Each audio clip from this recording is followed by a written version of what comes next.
They are the buildings surrounded by cameras, but even they can't capture the capacity crisis inside the country's prisons. We've spoken to one man who knows a bit about it. He was inside for 2.5 years, serving a sentence for GBH. Released just weeks ago, a month early, as part of the government's controversial early release scheme. But Chris, not his real name, paints a picture of chaos. I rang my family and they said, "Oh, we're going to see you today. You get released today." And I said, "No, I'm not." They said, "Yeah, you are." They were like, "We've been contacted. You're getting released today."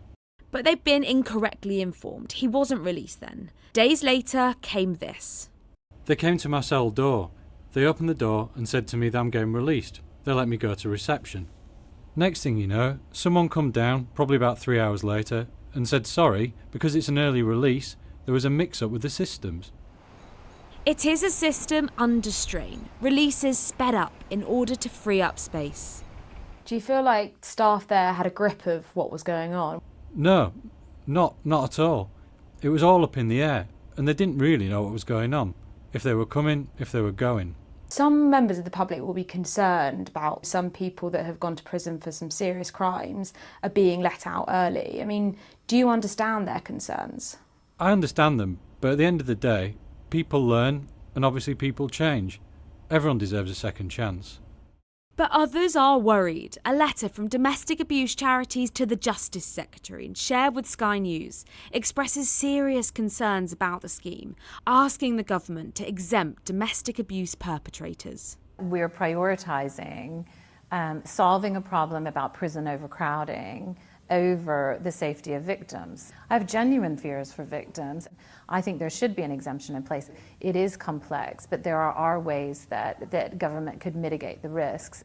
And recent reports by the Chief Inspector of Prisons have raised concerns too. In one case, a prisoner released early despite having a history of domestic abuse and being deemed a risk to children.